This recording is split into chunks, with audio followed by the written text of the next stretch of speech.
What is going on, YouTube? My name is Lucas, and today we're going to be talking about the drone sector and how a major step forward was taken provided by the FAA. And honestly, I've talked about a lot of the FAA and really the approval process that is, I guess you could say, undertaken in order to get drones in the air and doing the things that you're wanting to do as a business and as an individual. But some major information was dropped, and so I really want to provide that information to you guys. And with that, some major companies kind of came out with some real important details on this FAA approval, and it's exciting. So if you're interested, stay tuned right after this.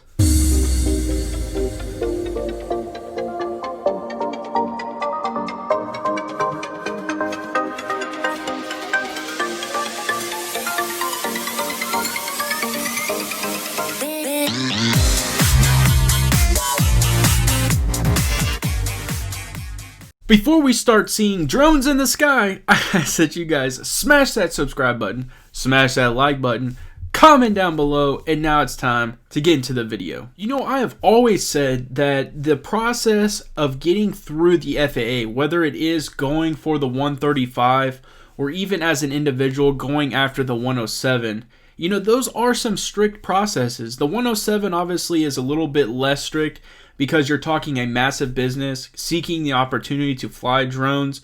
BVLOS, a lot of things are incorporated. The 135 is a tough task.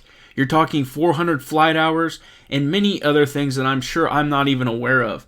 So the 135 is tough, and that's why a lot of the bigger companies took it on right away. The likes of an Amazon, the likes of Google Wing. I mean, you're talking about some big time players attacking. UPS is another one. So these are major companies that really wanted to take this challenge on because it is a strenuous process.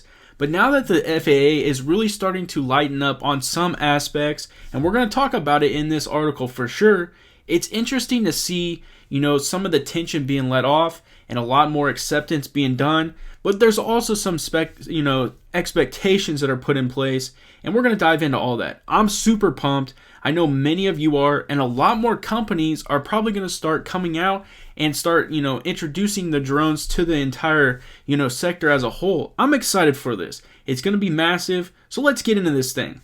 So today there was an article that was dropped, and basically it talks about drone crowded skies get a step closer with U.S. safety rules. And this was put out by Bloomberg, so there's a lot of good information put in this thing. So let's dive into it.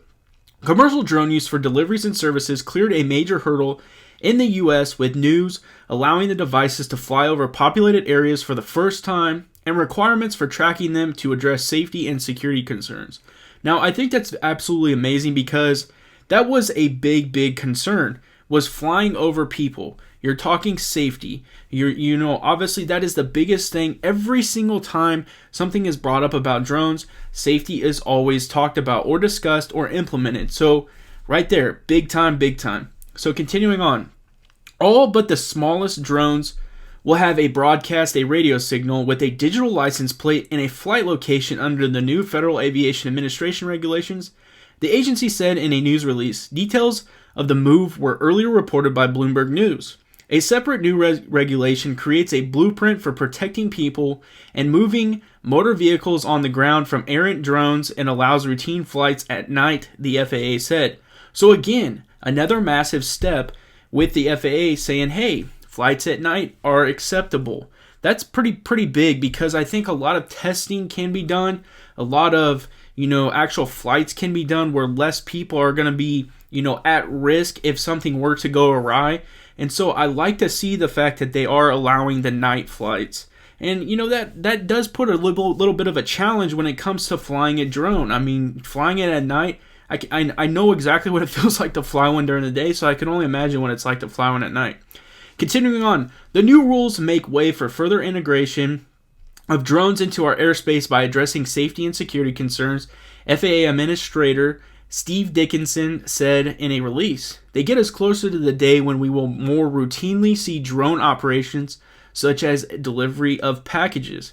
Very, very important, very bold statement right there, especially coming from the federal administrator Steve Dickinson. I mean, you're talking right there, he says package delivery as a routine. Massive. The dual actions are the most significant regulatory expansion in drone capabilities since the devices first trickled into civilian markets starting about a decade ago. And that was a big piece when I talked to even Ryan Walsh, the CEO and co-founder of Valkyrie. We discussed about, just the big picture of drones, and, it really was just, I guess, recreational drone flying that really kind of started out, and you can see the progressions that we've made, and it's very similar to the cell phone. I mean, look where we were a decade ago with cell phones, and now look how far we've advanced with cell phones. It's just amazing to see. So I think you're going to start to see something very similar with drones, and you're talking about what the uses are for the drones as well. The rules will be an essential building block towards safely allowing more complex drone operations, the agency said in a document summarizing the action. The announcement breaks a regulatory roadblock that had held up growth in pilotless aircraft technology in the U.S., requiring an ID broadcast address, concerns for federal law enforcement and homeland security agencies that is increasingly capable flying machines would be used for crime and terrorism. And I can completely understand where that concern is coming from, where that security concern is coming from. And so it makes sense, and that is probably a massive concern that they are now getting through and approved. Several years ago, the FAA had been set to expand drone flights over crowds, but the other agencies wouldn't permit it to move ahead until it addressed growing concerns about misuse of the devices.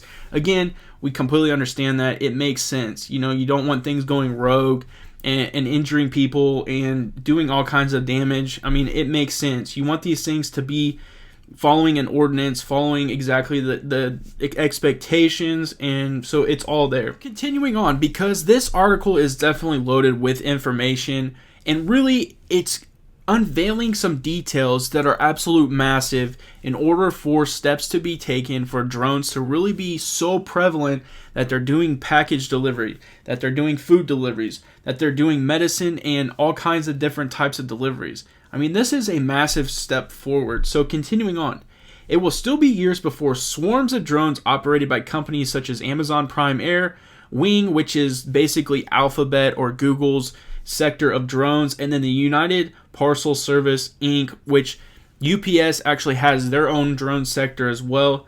And it says, continuing on, buzz over neighborhoods dropping off packages. But the new rules provide an important platform for the industry to move toward those goals. And that's exactly what I said right here before I read that segment, is I think that these are massive steps. You have to take steps in order to get to the final end goal, to get to the results that you're looking for. And you want to make sure that each step you're taking, you're checking off the box as a success. And I think that this is that next step, and they're going to obviously work on it, make sure that it's successful. They'll check it off, and they'll move on to the next one. These are the things you want to see. I mean, yes, they still talk about a time frame of being a couple years away. To me, that's okay, because these companies are starting to get approvals to take things and take steps that they weren't allowed to do before. Continuing on, the FAA is establishing 4 tiers of drones capable of flying over people. They range from lightweight devices with no exposed propellers that won't harm people to sophisticated craft that obtain same FAA approvals for reliability as traditional aircraft. And obviously there are a ton of different styles of drones, and so obviously there's going to be 4 specific tiers that are going to allow this to happen. So continuing on, even small drones exempt from broadcasting their identity will have to do so if they operate over crowds. The agency said.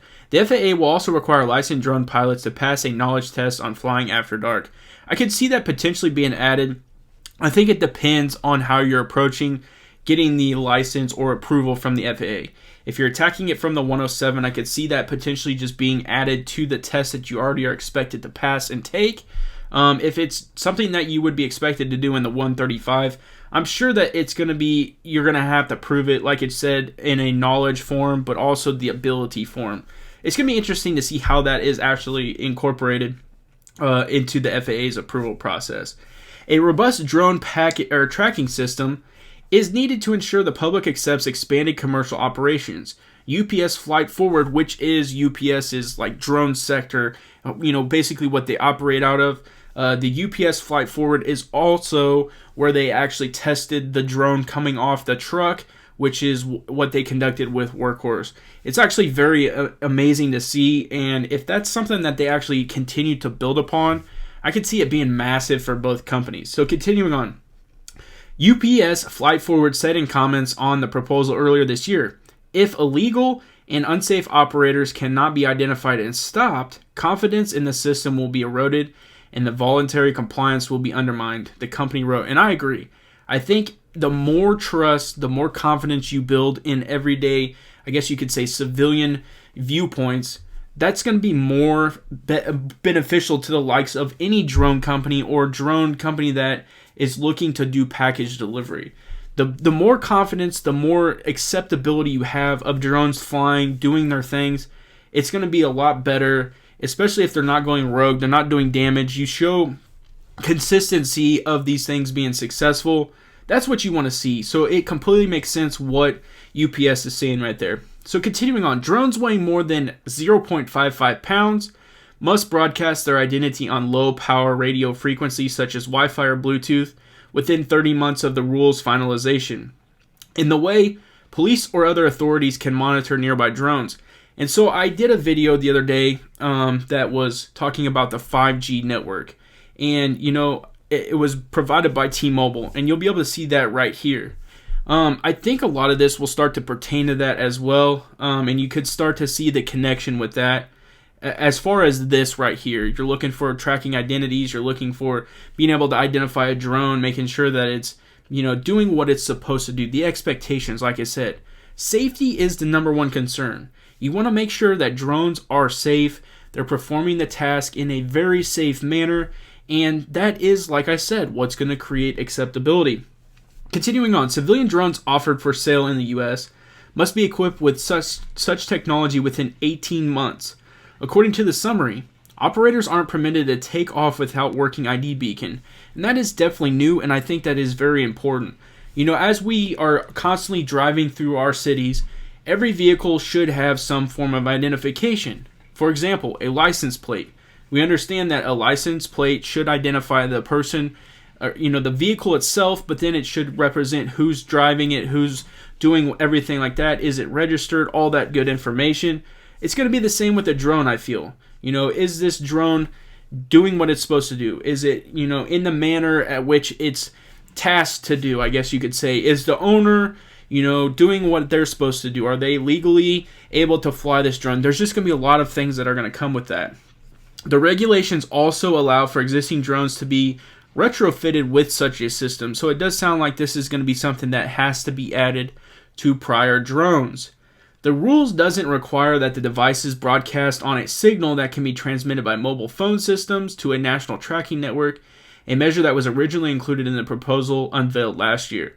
So as you can see right there, a little bit of tweaking, a little bit of changing from what they expected last year. Wing and Amazon and others seeking to create delivery businesses had urged the FAA to allow for such an internet-based national network to track the devices. So as you can start to see, this is where a massive network is going to be very, very important. And when you got big-time companies like that pushing for that, I think there's a good chance at some point you might see that in the works. Hobbyists who fly the devices can seek exemptions allowing them to operate without an ID beacon, so as long as they're flown in restricted areas approved by the FAA. Flying clubs such as the Academy of Model Aeronautics and educational institutions can apply for such exemptions.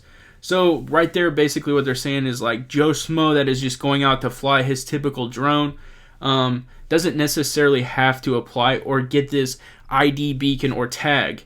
It's going to be the ones that intend to do a service with their drones. And that makes sense. The FAA heeding requests from recreational users and industry groups is adding privacy restrictions that will make it impossible for the public to identify the operator of the drone using the ID beacon. The FAA will keep that information confidential, it is said in that summary, providing it to law enforcement and national security agencies if asked. That's a departure from traditional aviations where FAA's flight tracking data is typically public. And so, we understand that. The new rules are an attempt to address the explosion of drone use. This is some very, very key information, and I think it really is very telling, and it gives a big eye-opener to where we currently are with drone users, but also like the steps we've taken as a world in getting into drones as just as an acceptability. So continuing on, it says the new rules are an attempt to address the explosion of drone use. The FAA has registered almost 1 million recreational drone users, and they owned 1.3 million of the devices as of last year. An additional 385,000 commercial drones have been registered with the agency, according to this data. So 385,000 commercial drones are starting to enter into this sector, and they're going to be used for something, and that is going to be to deliver packages, to deliver whatever you're requesting from this, commercial idea. I really appreciate you guys swinging by and checking out this video. You guys know that the drone sector is ever evolving, and there's going to be a lot of expectations, a lot of changes that are going to happen as we continue to move forward and we start to see drones delivering packages. It's going to be absolutely awesome. I'm excited for it, and I know many of you are. I do want to remind you guys I'm not a financial advisor, and anything I say in this video is for pure entertainment purposes only, and that's exactly what I'm here to do, is entertain. And you guys know how I do it. If you like this video, smash that like button. It helps out tremendously. And if you enjoy the content, because I'm going to keep the content flowing, subscribe to my YouTube channel. And as always, have a good day.